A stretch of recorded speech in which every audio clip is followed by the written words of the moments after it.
선배 목사님들이 해주신 말씀 가운데 감리교 목회자는 항상 세 가지를 준비할 것이 있다라는 말씀이 있었습니다.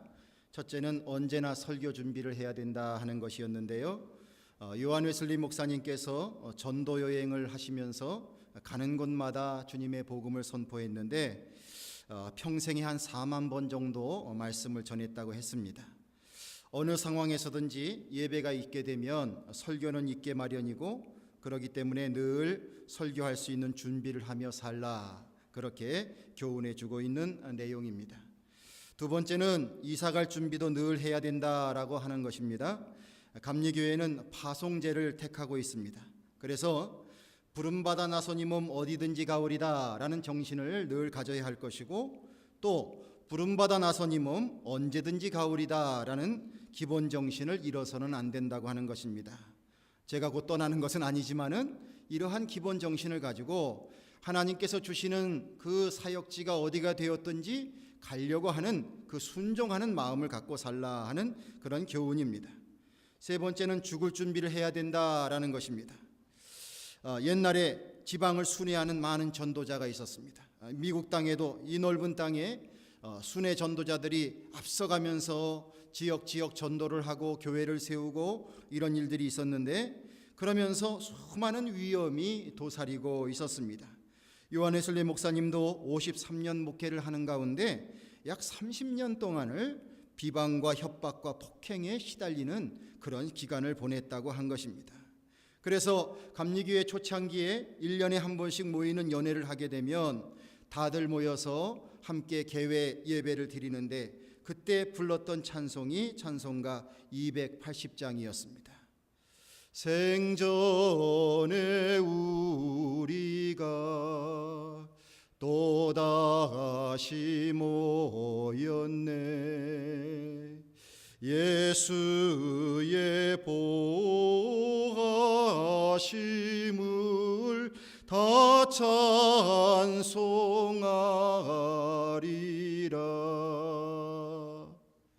생전에 우리가 또다시 모였네. 이 찬송이 벌써 시작이 되면 다 울음바다가 됐다고 합니다.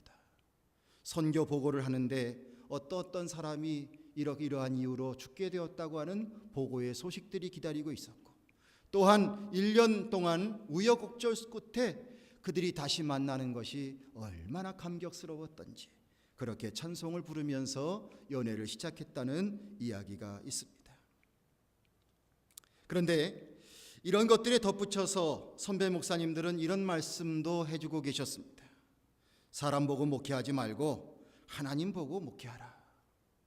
물론 갈라디아서 1장 10절을 보면 이제 내가 사람들에게 좋게 하랴 하나님께 좋게 하랴 사람들에게 기쁨을 구하랴, 지금까지 사람의 기쁨을 구하는 것이었다면 그리스도의 종이 아니니라 라는 고백이 담겨 있는 것을 기억하게 됩니다. 당신이 부임지에 갔을 때에 가장 먼저 반색을 하고 맞이하는 사람이 가장 먼저 등을 돌릴 수 있는 사람임을 기억하길 바랍니다. 이야기해 주는 것입니다. 저도 지난 시간 동안 목회를 하면서 목사님은 우리 교회에서 꼭 은퇴를 하셔야 돼요, 이런 이야기를 해주시는 분이 계셨습니다. 저 얼마나 귀한 말입니까? 그런데 함께 지내다 보니 그분으로부터 배신을 당하는 경험도 했습니다. 무엇을 말하는 것입니까? 간사한 인간을 식별하라는 뜻입니까? 그게 아니죠. 인간이라는 것은 그럴 수 있는 존재라는 것입니다.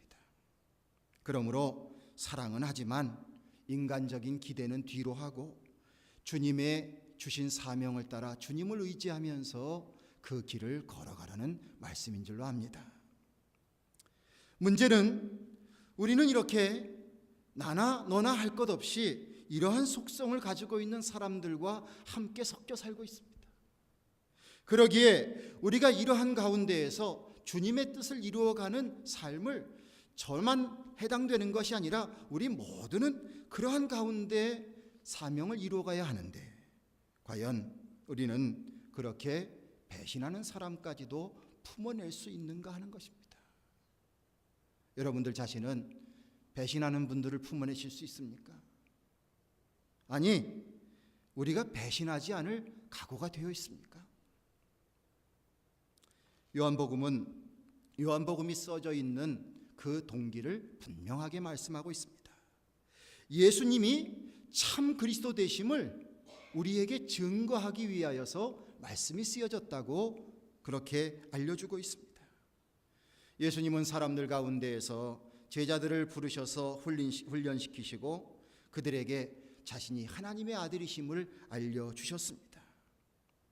그런데 예수님께서 십자가에 달려 돌아가실 때까지의 모습을 보게 되면 예수님이 제자를 삼아서 그들과 동고동락하며 훈련시키신 이 제자 훈련의 이 사역은 실패로 돌아간 것과 같이 보였습니다.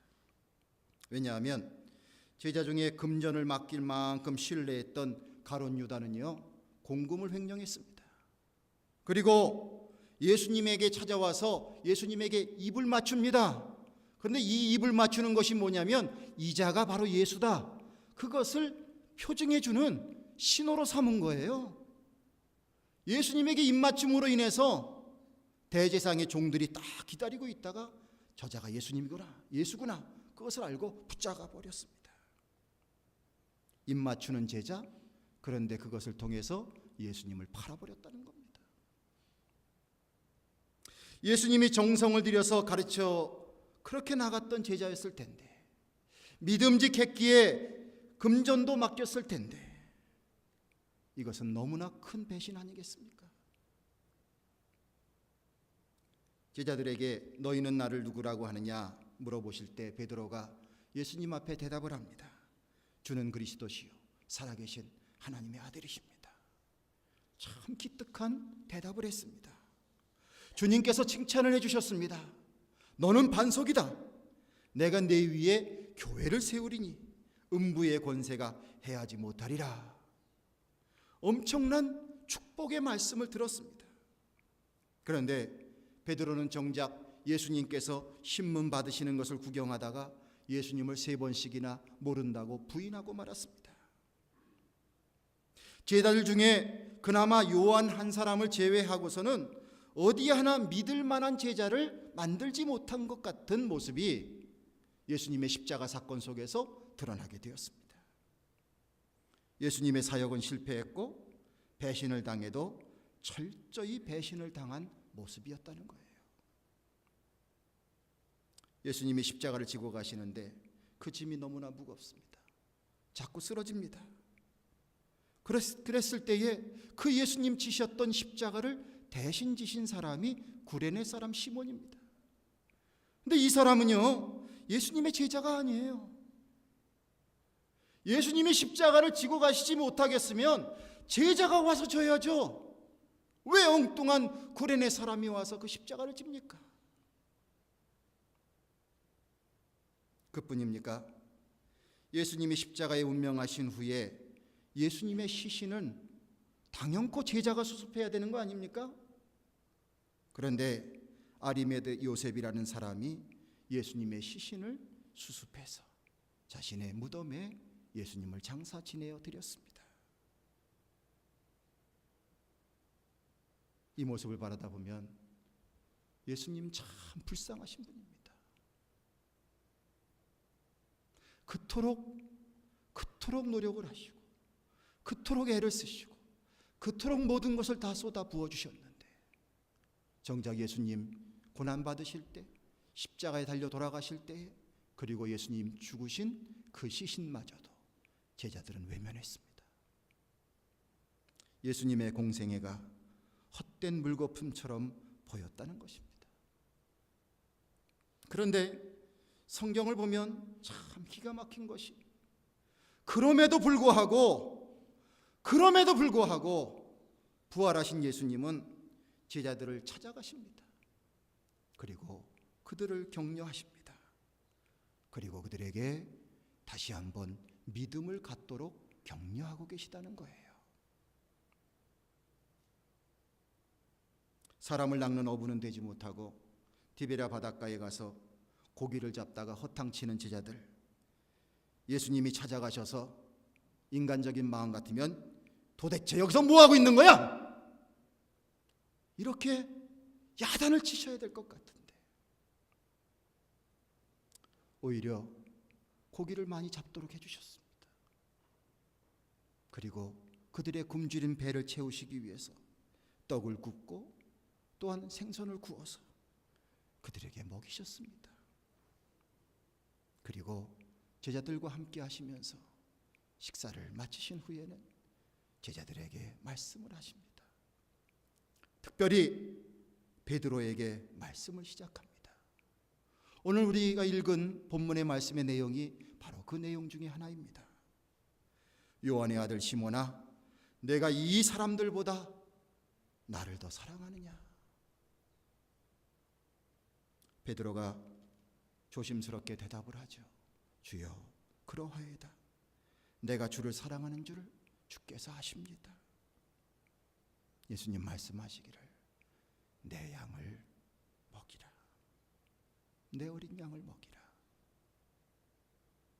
조금 있다가 예수님이 또 말씀을 하시는데 요한의 아들 시몬아, 내가 나를 사랑하느냐? 베드로가 대답합니다. 주여, 그러하여다. 내가 주를 사랑하는 줄 주께서 아시나이다. 예수님 말씀하시기를 내 양을 치라.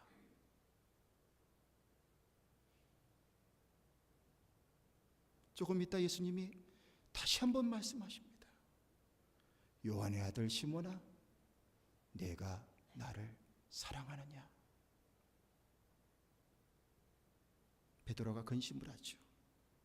주여, 모든 것을 아시오매 내가 주를 사랑하는 줄 주께서 아시나이다. 예수님 말씀하시기를 내 양을 먹여라. 베드로는 예수님을 3번이나 모른다고 부인했습니다.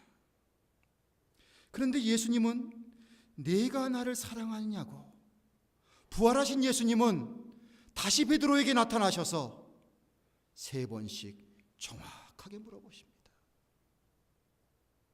참 기가 막힌 대화입니다. 여러분, 베드로의 예수님을 부인하는 사건 뒤에 예수님의 입지는 어떠했겠는가 한번 생각해 보길 바랍니다.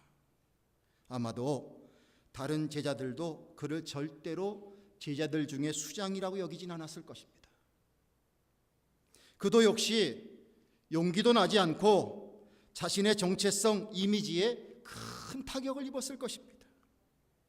그러기에 예수님의 부활하신 소식을 듣게 되었음에도 예수님의 부활의 간증자가 되지 못합니다. 그리고 다시 바닷가에 가서 그물을 잡는 어부의 모습으로 돌아가게 됩니다. 고기 잡는 일은 그래도 잘할 수 있다고 생각이 들었던지, 그래서 다른 사람들보다 먼저 고기 잡으러 간다, 그리고서 바닷가로 가서 고기를 잡으려고 했지만 그 결과는 한 마리도 잡지 못했습니다. 실패를 경험했다는 겁니다. 그는 영적으로도 실패하고 육적으로도 실패한 지도자입니다. 사면 초가에 몰려있는 몰락한 지도자의 모습입니다. 성도 여러분, 우리도 가끔은 이런 경험을 하고 살고 있지 않습니까? 내가 가장으로서, 부모로서, 형님으로서, 언니로서, 선배로서, 목사로서, 장로로서, 권사로서, 집사로서 리더십을 발휘하고 인정을 받고 싶은데 이런저런 이유로 씁쓸해지는 경우가 있습니다. 지금 드리는 말씀은 누구를 험담하자는 얘기가 아니라 우리에게 다 교훈을 삼자는 말씀으로, 약간은 아픈 마음으로 이런 말씀을 드립니다. 어떤 권사님이 다른 집사님으로부터 이런 이야기를 들었습니다. 언니, 무슨 권사가 그래?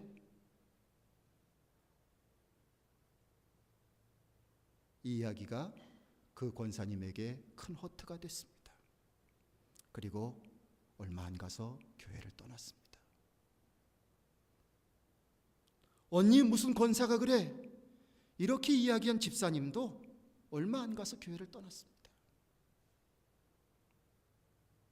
그런 말을 듣게 되면 더 열심히 했으면 얼마나 좋았겠습니까? 하나님이 필요하실 때에는 당나귀의 입도 열어서 말씀을 해주시는데 책임성도 없는 사람이 한 말을 가지고 걸려 넘어지고 만 것입니다. 시험을 이기지 못했습니다. 우리에겐 참 애매한 순간이 많습니다. 그래서 내가 좀 멋지게 리더십을 발휘해보고 싶은데 이것이 좌절될 때가 많습니다. 당신 목사 맞아? 당신 장로 맞아? 당신 권사 맞아? 사실은 그렇게 말하는 사람이 충동적으로 말하는 것일 수도 있는데 이것이 우리들로 하여금 우리의 용기를 꺾게 만들어 버립니다. 베드로가 비참합니다. 형편없는 사람이 되었습니다. 주변으로 밀려버린 사람과 같았단 말이에요. 그런데 예수님께서는 그런 베드로에게 주목하고 계셨습니다.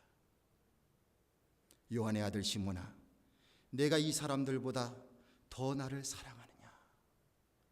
사실 베드로는 일찍이 예수님께 예수님, 다른 사람들은 다 예수님을 버려도 저는 주님을 버리지 않겠습니다, 이렇게 말했던 사람이에요. 그런데 이 사람이 당장 현실을 닥치고 보니까 예수님을 모른다고 3번씩 부인했거든요. 어떤 누구보다도 자기 자신의 마음속에 자기가 가장 허투를 받은 거예요. 그랬기에 베드로의 배신은 그것이 치료받고 회복이 되려면 예수님이 이러한 진심 가운데에서 물어보시는 그 질문이 있어야 회복되는 것이 당연한 것입니다. 베드로는 조심스럽게 대답을 합니다. 주여, 그러하여다. 내가 주를 사랑하는 줄 주께서 아십니다. 예수님은 내 양을 먹이라, 내 양을 치라 당부하셨습니다. 정확하게 3번 질문했습니다. 베드로는 두렵고 떨리는 마음으로 3번 대답을 했습니다. 그리고 예수님께서는 3번 간곡하게 분부하셨습니다. 이것은 예수님과 베드로의 만남을 통해서 그의 상처받은 그 영혼 속에, 그 심령 속에 주님이 찾아오셔서 주님으로 인한 완전한 회복과 치유와 결단의 순간을 만들어내 주시고 계신 사건이었습니다. 여러분, 우리 민족의 미덕은 뭔가 우리의 마음을 반복해서 표현하는 아름다운 미덕이 있습니다. 저는 이것을 번거롭다고 생각하지 않고요, 미덕이라고 생각을 합니다. 헤어질 때를 한번 생각해 보십시오. 자, 헤어지면서 이제 문 앞에서 가겠다고 인사를 하죠. 잘 가라고 인사합니다. 또 이제 차를 타면서 또 인사를 해요. 또 이제 차가 출발하면서 또 가면서 끝까지 시선을 이렇게 멈추지 않고 쳐다보면서 또 바이바이 인사를 합니다. 최소한 한 3번쯤은 인사를 해야 헤어지는 이런 모습을 갖고 있는 것 같아요. 무엇을 권유할 때도 먹으라 이렇게 하죠. 그러면 맨 처음에는 아니라 그래요. 그러지 말고 드시라고 그래요. 그러면 그 다음에는 괜찮다고 그래요. 거기서 멈추지 않고 또 드시라고 그래요. 그러면 한 개만 먹어보겠다고. 그리고서는 결국은 다 먹죠. 이런 미덕이 있습니다.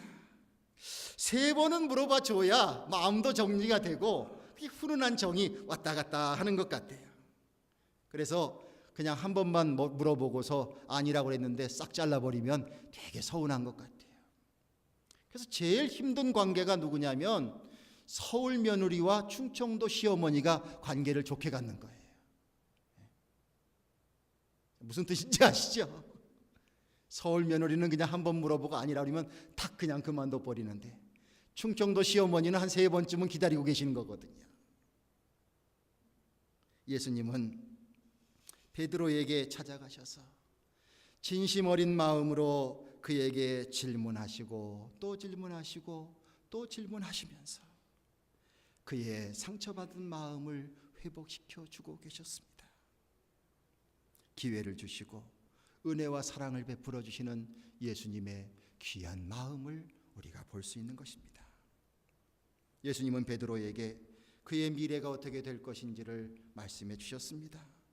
젊어서는 내가 스스로 띠뛰고 원하는 곳으로 다녔거니와 늙어서는 내 팔을 벌리리니 남이 내게 띠띠우고 원치 않는 곳으로 데려가리라.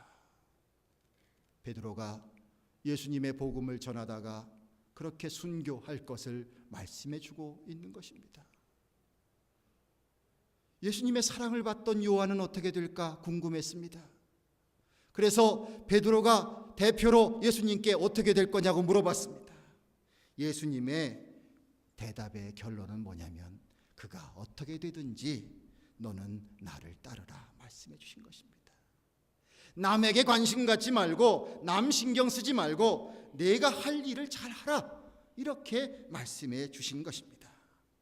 주님의 베드로를 향한 당부는 확고했다는 말씀입니다.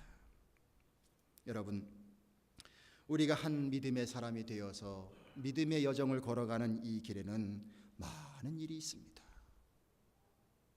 저도 제 자신을 생각해 볼 때에 아직도 많은 것이 부족하고 미숙한 것 같은데 벌써 담임 목회를 시작하고 28년이라는 세월이 흘렀어요. 그동안 많은 기쁜 일들도 있었고 슬픈 일들도 있었습니다. 정말 꼭 해야 될 일을 하는 모습도 있었고 어떤 일들은 낯이 부끄럽고 하지 말아야 될 일을 한 것과 같은 그런 순간도 있었습니다. 베드로의 사건을 통해서 이것을 우리가 비유해 볼 때에 어떤 순간은 주님은 그리스도십니다. 살아계신 하나님의 아들입니다. 이렇게 멋지게 고백하면서 가장 믿음이 있는 사람인 양 그렇게 고백하는 순간과 같은 시간을 보낸 적도 있었고 또 어떤 때는 나는 그분이 누군지 모릅니다. 예수가 누굽니까? 나는 그분이 누군지 모릅니다. 이렇게 부인하는 베드로의 모습과 같은 초라한 행동으로 알량한 믿음의 사람이라고 하는 그 끈을 붙잡고 나갈 때도 있었음을 고백하지 않을 수 없습니다. 여러분들, 이것이 솔직한 우리 모두의 과거요 또 우리의 현실일 줄로 압니다. 여러분, 이제 또 한번 부활절을 보낸 우리들입니다. 여러분들의 현재의 모습 그리고 미래의 꿈은 무엇입니까? 우리는 어떤 마음으로 부활절을 보냈으며 또 어떤 마음으로 앞으로의 삶을 살아가야 될까요? 부활하신 주님은 제자들에게 성령을 받으라고 말씀하셨습니다. 이 말씀은 단지 제자들에게 해주신 말씀이 아니라 오늘날 주님의 제자가 되기로 마음에 결정하는 우리들에게 주시는 말씀인 줄로 믿습니다. 또한 주님께서는 말씀해 주십니다. 마태복음 28장을 보면 너희는 가서 모든 족속으로 제자를 삼아 아버지와 아들과 성령의 이름으로 세례를 주고 내가 너희에게 분부한 모든 것을 가르쳐 지키게 하라. 큰 사명을 주셨죠. 주님의 은혜로 죄인된 자리에 머물러 있지 아니하고 그래도 구원받은 사람이라는 마음의 위로를 얻으면서 구원의 소망을 얻으면서 천국을 바라보는 사람이 된 우리들의 마음은 바로 그리스도의 참 제자가 되어야 되겠다. 이 마음의 열망이 우리 안에 가득 차게 되기를 간절히 소망합니다. 주님, 저는 부족하지만 주님의 은혜로 주님의 제자가 되기를 원합니다. 주님의 제자는 어떤 사람이겠습니까? 주님의 말씀을 마음속에 새기고 그 뜻을 실천하려고 애쓰는 자들일 것입니다. 예수님은 많은 말씀을 해주셨습니다. 정말로 많은 것을 보여주셨습니다. 그런데 그 주님이 주시는 말씀과 그 뜻의 핵심은 바로 무엇입니까? 마음과 뜻과 정성을 다해서 하나님을 사랑하라는 것입니다. 그리고 우리의 이웃을 정말 우리들의 몸처럼 사랑하면서 살아가는 삶을 살라는 것입니다. 이것이 제자된 삶의 모습이라고 일러주셨습니다. 주님이 시몬아, 내가 나를 사랑하느냐? 이렇게 말씀해 주시는 것은 제자인 내가 정말 나의 계명, 사랑의 계명을 지키겠느냐? 그렇게 말씀해 주시는 음성으로 이해해야 될 것입니다. 예, 그렇습니다. 베드로는 정말 주님 앞에 조심스럽게 대답을 했습니다. 예 한마디면 될 것을 그렇게 대답을 했습니다. 그런데 이렇게 주님의 질문에 예 하고 대답할 때에는 우리의 마음속에 마음과 뜻과 정성을 다해서 하나님을 사랑하겠노라고 하는 마음의 다짐이 있게 되기를 간절히 바랍니다. 최선을 다해서 예배드리기에 애쓰고요, 또한 최선을 다해서 헌신해 보려고 애쓰시고요, 최선을 다해서 예수님이 우리의 구주 되심을 증거하는 삶을 살기 위해서 애쓰고요, 이런 삶을 사는 것이 곧 바로 하나님을 사랑하는 것입니다. 또한 우리는 내 이웃을 사랑하라고 하시는 예수님의 말씀도 실천해야 되는 사명이 우리에게 있어야 될 줄로 믿습니다. 시몬아, 내가 나를 사랑하느냐? 예, 그렇습니다. 이 말씀 속에 내가 내 이웃을 사랑하겠습니다라는 그 고백이 들어있다는 말입니다. 먼저는 여러분들의 가족들과 교우들을 위해서 우리 모두 희망을 주는 존재가 되시기를 간절히 축원합니다. 골치 아픈 골칫거리가 아니라 우리 모두 믿음의 사람들이 우리 사랑하는 가족들, 그리고 우리 사랑하는 성도님들에게 정말로 희망을 주는 존재가 되시기를 주님의 이름으로 축원을 드립니다. 내가 한번 그렇게 살아봐야 되겠다, 내가 그런 존재가 되어봐야 되겠다, 이런 거룩한 마음의 소망을 갖고서 우리가 행동하자는 거예요. 우리 모두는 사실 아직도 완성된 사람이 아니라 아직도 공사 속에 있는 사람들입니다. 여러분들 한번 따라해 보실래요? 저는 공사 중입니다. 저는 공사 중입니다. 화내지 마세요. 사랑해 주세요.